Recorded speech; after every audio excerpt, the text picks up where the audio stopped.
School ജീവിതമെന്ന ജീവിതത്തിലെ ഏറ്റവും മനോഹരമായ കാലഘട്ടത്തിലൂടെയാണ് നിങ്ങൾ കടന്നുപോയിക്കൊണ്ടിരിക്കുന്നത്. ഞാൻ എൻ്റെ സ്കൂൾ ജീവിതത്തിലൊരു ഓർമ്മ പറയാം. ഞാൻ 5ാം ക്ലാസ്സിൽ പഠിക്കുമ്പോൾ സ്കൂളിൽ എന്തോ തല്ലോടുത്തരം കാണിച്ചതിന് എൻ്റെ ക്ലാസ് ടീച്ചർ സിസിലിക്കുട്ടി ടീച്ചർ ചൂരിൽ വെച്ച് തുടക്കിയിട്ട് നല്ല അടി തന്നു. തൊടയിലടിയുടെ പാട് വീണു. ഞാനാകെ ടെൻഷനിലായി. പ്രശ്നം എന്താണെന്ന് വെച്ചാൽ വൈകുന്നേരം വീട്ടിൽ ചെന്ന് അമ്മയാണ് എന്നെ കുളിപ്പിക്കുന്നത്. അപ്പോൾ തൊടയിൽ തല്ലിൻ്റെ പാട് കാണും. ടീച്ചർ തല്ലിയതാണെങ്കിൽ എന്തെങ്കിലും കുരുത്തക്കേട് കാണിച്ചിട്ടായിരിക്കുമല്ലോ. വീട്ടിൽ നിന്നും കിട്ടും ചീത്തയും തല്ലും. ഞാൻ പനിയാണെന്ന് പറഞ്ഞ് അന്ന് കുളിച്ചില്ല. പിറ്റേ ദിവസം നോക്കിയപ്പോഴും പാട് പോയിട്ടില്ല. അന്ന് ഞാൻ കുളിച്ചില്ല. പക്ഷെ അതിൻ്റെ പിറ്റേ ദിവസം അമ്മ കണ്ടുപിടിച്ചു. അപ്പോൾ ഞാൻ രക്ഷപ്പെടാൻ വേണ്ടി പറഞ്ഞു, ക്ലാസ്സിൽ എല്ലാവർക്കും തല്ല് കിട്ടി, എനിക്കാണ് ഏറ്റവും കുറവ് തല്ല് കിട്ടിയത്.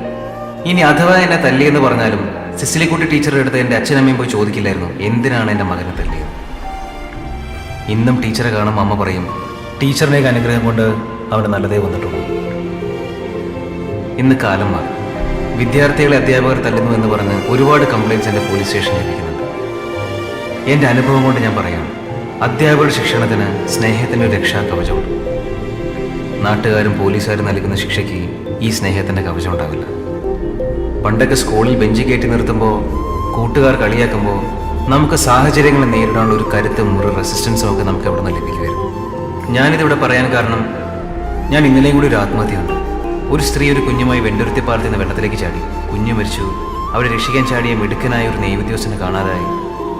പ്രതിസന്ധികളെ നേരിടാനുള്ള കരുത്തില്ലാതാവുമ്പോഴാണ് ആളുകൾ ആത്മഹത്യ ചെയ്യുന്നത്. ഏത് സാഹചര്യത്തെ നേരിടാനുള്ള ധൈര്യവും പറന്ന് ലോകം കീഴടക്കാനുള്ള കരുത്തും നിങ്ങൾക്ക് സ്കൂൾ ജീവിതത്തിൽ നിന്നാണ് ലഭിക്കേണ്ടത്. അത് നിങ്ങൾക്ക് അധ്യാപകരുടെ അനുഗ്രഹത്തോടെ ലഭിക്കട്ടെ എന്ന് ഞാൻ ആശംസിക്കുന്നു. Thank you.